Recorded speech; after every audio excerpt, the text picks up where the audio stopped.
Hello, everybody, and once again, welcome to Synonomics, the Money Machine. As I had promised in my previous episode, I'm going to come back with NVIDIA, the magnificent of the magnificent seven. That's what I call it.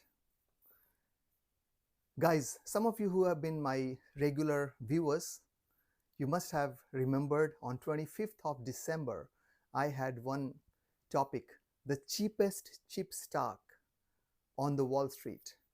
And guess what? That time, NVIDIA was trading at around 480 to 488 price. And last Friday on 9th of February, it has closed at $721. Yes, some of you who don't have NVIDIA or don't follow that, note it. It actually closed at 721.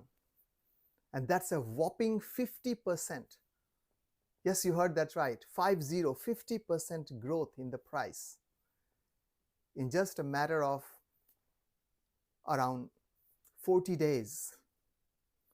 And that's not all. I'm going to talk a little bit today that why this move, why this has moved so much. And at the same time, I'll cover what's in the store in the future. Well, I'll start basically with a big news that router actually highlighted, and that was router exclusive on February 9. This NVIDIA pursues a 30 billion custom chip opportunity with new unit. NVIDIA has set up a new unit to get into the custom chips. And basically, what does it mean? It means that the OpenAI custom chip beneficiaries plus the others. And I'll talk about that a little bit later as well.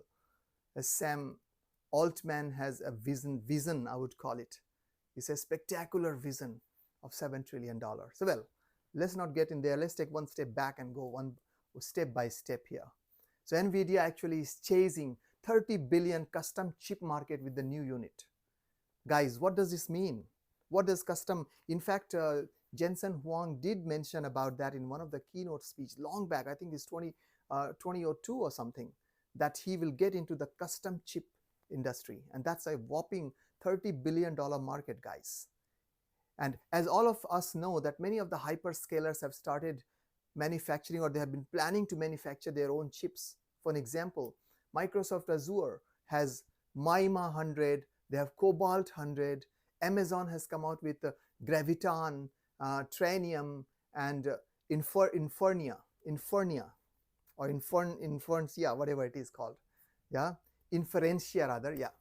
And if you look at the Meta on the other hand, which I covered in my previous video, they also have a new chip actually called MTIA chip, which stands for basically Meta Training and Inference Accelerator. And it is the in-house custom accelerator chip family which is targeting the inferencing workloads. So, in a nutshell, all these hyperscalers have been working on getting their own chips, in-house chip production. And that was a little bit going to dampen the market of NVIDIA's and the likes. So NVIDIA has actually gone one step ahead and started the custom unit, guys. And that way, now NVIDIA can combine the customer's IP with its chip solution. You heard that right. They can combine the very specific needs or their IP with their own chip solution, and they will use the NVIDIA software. That's one of the biggest stream of income for NVIDIA. And I'll cover a little bit later there as well, because Jensen Huang did cover that. Services and software, that's pretty much right now is at the stage of $1 billion revenue. And that's going to go up. Not only that, MediaTek will develop the automotive SoCs. SoCs are pretty much system on chips, actually to integrate the NVIDIA GPU chipset featuring NVIDIA AI and the graphic intellectual property into the design and architecture. And these chipsets are connected by an ultra-fast coherent chiplet interconnect technology. Basically, by integrating the NVIDIA GPU chipset into the automotive offering, MediaTek aims to enhance the performance capabilities of its Dimensity Auto platform to deliver the most advanced in-cabin experience available in the market. The platform also includes Auto Connect, a feature that will ensure the drivers remain wirelessly connected with the high-speed telematics and the Wi-Fi networking. Well, other than what we have been covering in the Tesla, there has been a lot of other things happening in the in-cabin experience, guys, and that's where Media Tech is pretty much leading this space and working very closely with NVIDIA. So, just to highlight, basically, there is a lot of opportunity out there, and I will cover that a little bit more in details later. But let's talk about that. What took so long for them? Because we all know that it was hovering at around 400 to 500 mark for quite some time, even though it gave a stellar performance in the quarterly report. But the stock did not move. It went all the way to 500 and dropped down to 420, and then it was hovering at around that. And some of the concerns that I like to highlight here is, one is the US government doesn't want NVIDIA to supply the high-end chips to China. And that's something around 15 to 20% of its market. And that was a little bit dampening the pricing. Because now the question is why? Number one, of course, the relationship is not that good, number one. Number two, that these advanced chips can be used in the warfare. And that is the major concern of US government. And guess what? China has actually refused or shunned. So China has shunned the downgraded chip. And that was creating some kind of challenge. But hey, there are a lot of other countries who are actually looking into that. India stands out. Turkey is another one. So there are plenty of other countries who have started actually engaging in NVIDIA and buying their chips, GPUs rather, and TPUs and DPUs. So for some of you who are finding it amusing, so let's start with CPU to introduce that to you. CPU is the central processing unit. Whatever we are looking at in our desktops or the notebooks are pretty much CPU, guys. Even though in Hewlett Packard, HP Inc. has been selling all these platforms, especially the workstation platforms, mobile workstations with the NVIDIA chipset for the gaming. And this year, Hewlett Packard Hewlett Packard Inc., HP Inc. is going to release plenty of new devices with AI. So that's one thing, that's a CPU. Now, when you combine that with the graphics, it becomes GPU, and that's what it's used for in the data centers as well as where the graphics are utilized, especially gaming and others. We can understand it much better. Tensor, TCUs are the tensor processing unit, TPUs rather, TPUs. TPUs are pretty much like, you can call it's like a fast mathematics. It's a mathematics added to that, and that actually enhances the artificial intelligence of the chip. And that's the TPU, tensor processing unit. And there's another one to handle the large number of data, the large amount of data. There's a DPU that's coming out there, data processing unit. So all these CPU, GPU, TPU, DPU, who is the market leader, guys? Almost 80% market share still sits with NVIDIA. And that's supposed to go up to 90% very soon. And this astronomical growth rate is continuing right now, but many analysts actually are skeptical about it. They think, is it going to be sustainable, or we need to a little bit put the price down, especially when they forecast about the future growth trajectory.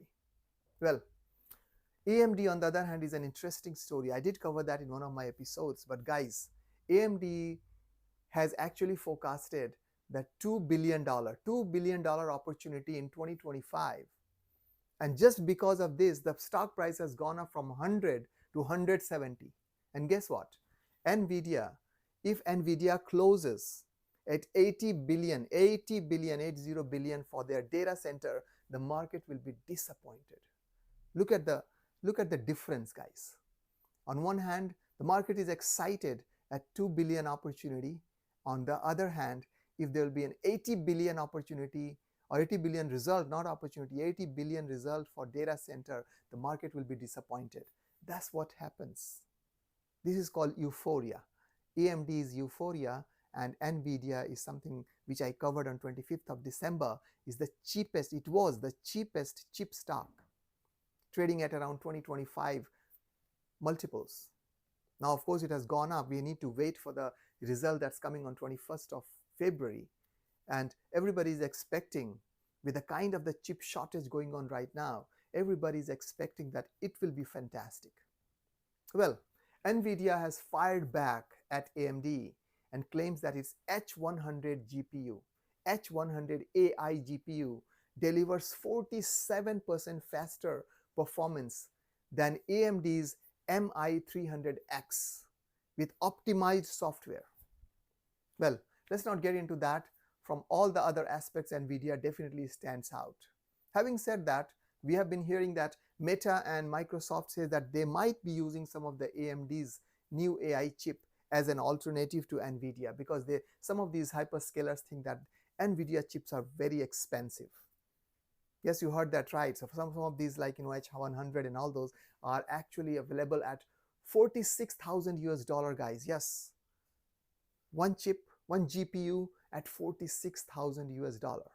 It is expensive, and that's one of the reasons why NVIDIA has a very high gross margin of 75% gross margin. Well, enjoy the ride, guys. If you have the share, enjoy the ride. Of course, for longer term, in 10-20 years, even after 5 years, it may or may not be sustainable, but the way NVIDIA is going and exploring the new opportunities and the new roadmap looks like it has a long-term leg. Now, Amazon actually recently announced that the new AI chip, as it deepens the NVIDIA relationship. So they have already getting into the custom chip and all those things. And all these companies that I'm talking about, they have been purchasing from NVIDIA, including Tesla. Tesla Dojo, I have actually covered in my previous video. They have their own Dojo supercomputer, but right now, all these are actually powered by NVIDIA GPU and TPUs. I won't go into the valuation of the NVIDIA. I'll cover separately in a different episode, because there is one thought that comes in the mind. Is NVIDIA going to exceed Apple in terms of market cap, like $3 trillion?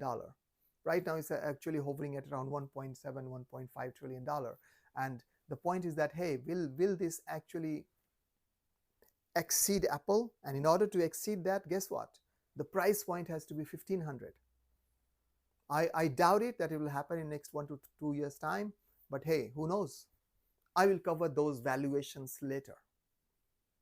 But let me give you a little bit of the background, or kind of a brush up your memory on the NVIDIA. So the data center, if you look at that, there is a 50% of the revenue comes from the data center, and that's growing at 51% CAGR, guys. Cumulative average growth rate, 51%, and that's going to be there for next 5 years. Second one is the gaming. The gaming, 33% of FY23 revenue coming from gaming, and that's growing at around, not much, but a CAGR of 10% for the next 5 years. Professional visualization, and that's something like a very small 5 to 6% of the total revenue of NVIDIA, and that is pretty much growing at around modest 11% of that. Last but not the least, they also have this unit called automotive unit, which is at this stage just a small tiny 3% of the total revenue, and that's also growing at around 10%. So in nutshell, a big chunk, 50% of the business is actually data center, and that's where the growth is out there, with 51% growth in the next 5 years. If that grows at 51% for next 5 years, guys, you can't imagine what will be the price of NVIDIA. That's what I can tell you at this stage. Well, let me give you a little bit of a color of how all these like OpenAI and all these things gets powered up or fired up. Actually, everybody is using that ChatGPT and all those things. In fact, the CEO Jensen Huang did share that OpenAI used 16,000 GPUs, H100 if I'm not wrong, and that actually costed them $1 billion right now. And what's going to happen now? Actually, right now there is a huge ambitious project that has come. But before I get into that, let me actually explain that to you, that where all these GPU, CPU, DPU, all of them is stacking up in the NVIDIA space, because NVIDIA recently published their roadmap. So from 2023 to 2025, you'll see the GPUs going from H100 to H200, which already been released, to B100 to X100, like that. Similarly, when you combine CPU and GPU, it's pretty much going at that speed as well. In 2025, their roadmap actually says that they will be pretty much at, arms interference and all those things. DPU, on the other hand, they have already released the Bluefield 3. They're going to release Bluefield 5. But anyway, let's not get into these technicalities of that. My audience here is not the technical person. They are the finance person who wants to buy the stock and make money. Well, as I was telling you, that other than the China issues, there are other countries who have been actually quite strong in the demand for the GPUs from the NVIDIA. One classic example is India. India data center firm Yota has said that the NVIDIA's AI chip orders will reach around $1 billion this year. And this was the latest announcement by Yota on January 11.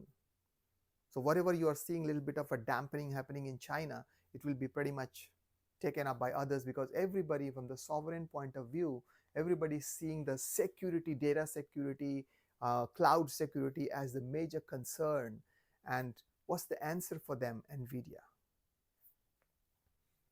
Again, NVIDIA AI Foundry service has been established for enterprises on the Microsoft Azure.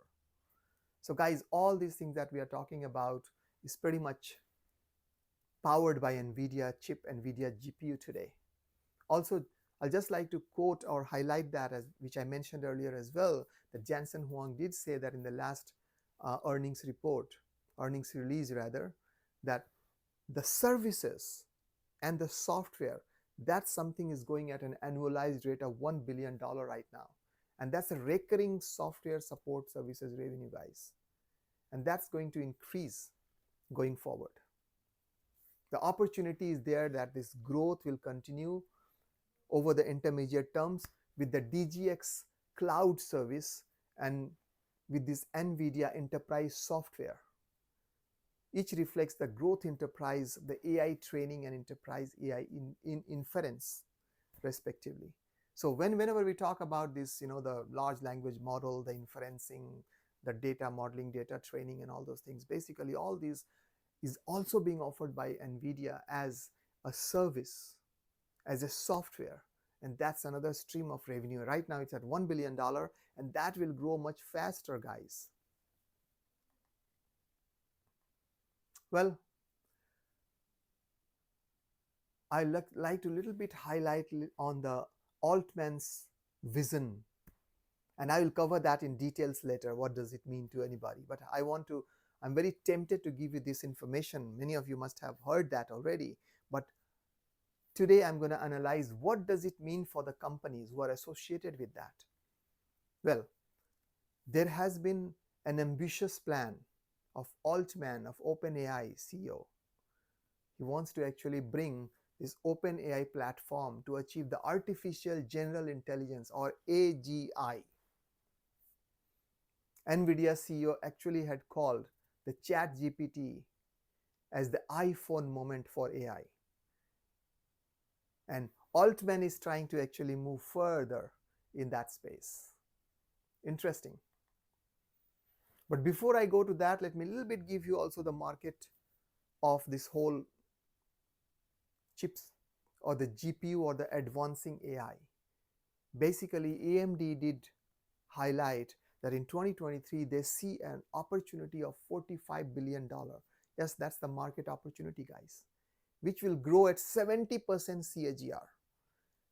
Cumulative average growth rate of 70% for the next 4 to 5 years. And by 2027, they see almost $400 billion market size.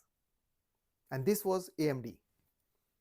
NVIDIA, on the other hand, they are seeing almost $1 trillion long-term opportunity for them itself.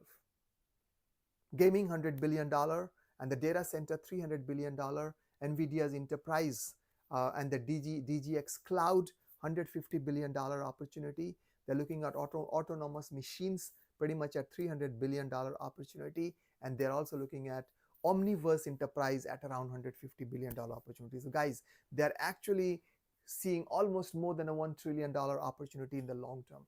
So there's a huge market out there, and almost 90% of the market share will be or is supposed to be staying with NVIDIA. And if you add both of them, you can actually look at that. Coming back to the point, as I was highlighting the Altman's stratospheric vision, he wants to have $7 trillion, which is almost 7x the expected size of 2030 chip sales. Yes, just now I told you that NVIDIA thinks that by 2030 the market size will be $1 trillion. And Altman actually wants to have the OpenAI expansion with $7 trillion. Just to put things in perspective for you, $7 trillion is nothing but like 12 zeros after 7, guys. And that's the $7 trillion chip dream, I call it. And if I put things in perspective, that's pretty much more than the market cap of Apple and Microsoft today. And it's a 25% of the United States GDP. Yes, you heard that right. United States GDP is pretty much hovering at around 26 to 28 trillion dollar. $7 trillion is 25% of the GDP of USA, the largest economy on the earth. Now, why he wants to do that? And I told you already, he wants to bring the ChatGPT or the OpenAI to the artificial general intelligence, AGI. In simple terms, without going into the details, artificial general intelligence is more intelligent, much more intelligent than human brain. And that's what it is all about. But the point of the matter is that who is going to fund it? And he thinks, and the market thinks, that Abu Dhabi might be the one to fund it, and that's creating a lot of issues, geopolitical issues, guys. Of course, USA will not want Abu Dhabi and the Gulf countries to fund this kind of project, ambitious project. As I told you while I was talking about China, they see that there is a risk factor there. There is a geographic and there is a risk, security risk from that perspective, because this can be used in the warfare. Well, the point of the matter is that who's going to fund it? The only option I see is that it could be like sovereign funds. Who else can fund that, this kind of funding? And not even one country, not even one, it has to be a consortium of the sovereign funds to fund it, if this is really going to get into fruition. I'll repeat that. USA will be very cautious about it, and so will any other country, because it's a national security issue. Number one, if they allow Abu Dhabi and the Gulf countries to fund it. Number two, this will require humongous amount of energy and electricity needs.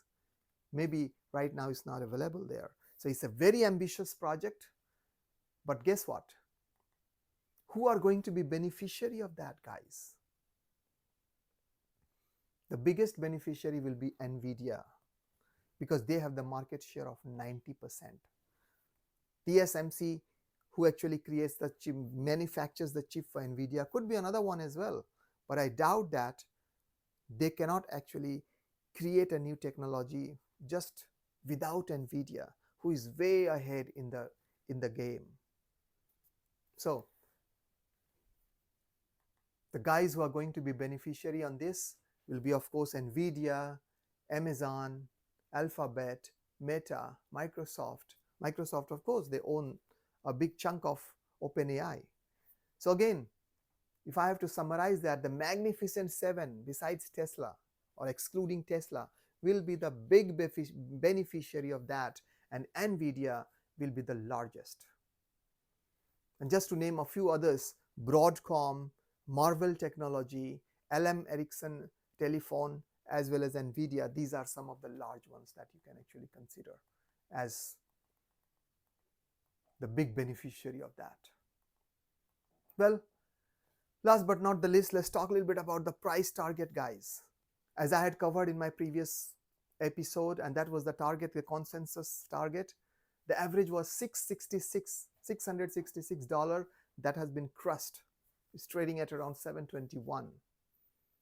And some of the analysts have actually they had given the lowest was 535, the median was 642, and the highest was 1100 given by Rosenblatt.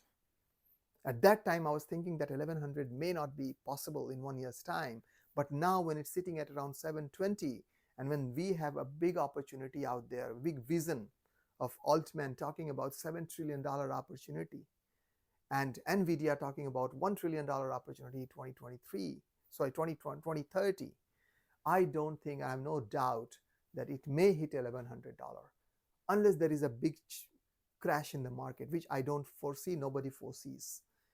S&P has already crossed 5,000, and now the interest rate cycle has not even started get easing.